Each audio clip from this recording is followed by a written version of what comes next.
I didn't think VR was worth taking seriously in Star Citizen. I was wrong. I spend a lot of time in Star Citizen working on ships, recovering wrecks, restoring what can be saved, and living with ships long enough to learn what actually matters. So when it came to VR, I was skeptical. Star Citizen already demands attention. You're managing power, heat, damage, and risk. VR felt like something extra layered on top of real work. Interesting, but not essential. And that bothered me, because immersion is why I fell in love with games in the first place.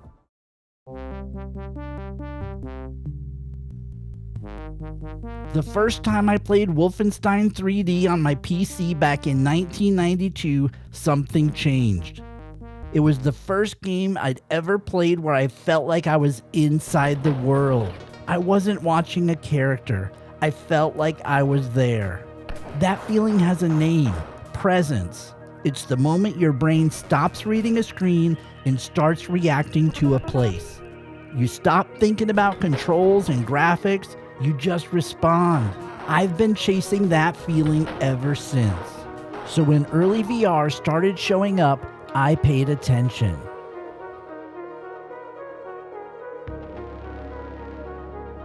Oculus Dev Kit 2, Elite Dangerous Beta. Sitting in a Sidewinder, looking around the cockpit, flying towards a space station that felt impossibly large. My jaw drops. I'm there. But it doesn't hold. Low resolution, the screen door effect, the narrow field of view that feels like scuba goggles. The immersion breaks, but I'd had a taste. That's when presence stopped being a curiosity and became an obsession. If the problem was clarity, I needed more pixels. If the problem was feeling confined, then I needed a wider field of view. Anything that let my brain stay inside the ship longer. Each upgrade fixed something. The image got sharper and more details came through. Eventually the screen door effect went away, but new limits showed up. I could still see pixels, and the field of view still felt like looking through a porthole. Presence would show up and then slip away. Eventually the headset would come off and I'd go back to my monitor. At that point, I stopped expecting more.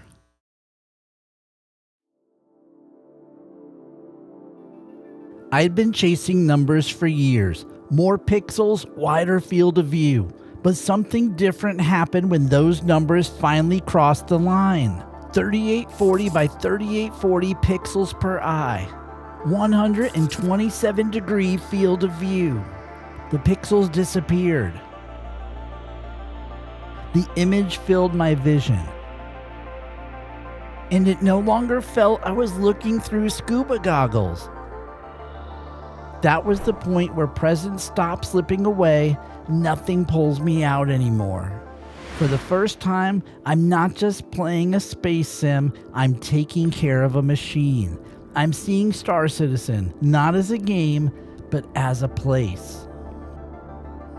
If you're trying to hold on to presence in VR longer, even if you already own a headset, this part is worth knowing about.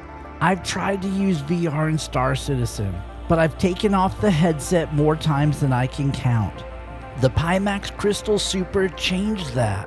It's the first time VR stopped pulling me out of the experience. If you're in that same place where you own a headset but don't use it as much as you'd hoped, Pimax is running an upgrade program that's simpler than most people expect. You don't send your old headset in. You just show the proof you bought one. If you're moving to the Crystal Lite, that can mean up to $100 off. If you're looking at the Crystal Super, they're bundling it with the directional audio and prescription lenses that most people end up adding anyway. If you decide to move forward, using the code Dusty takes another 2% off, and it directly supports the channel. Everything's in the description if you want to take a look, no pressure. Thanks for spending time in the hangar. I'm Dusty Star, and my hangar is always open to you.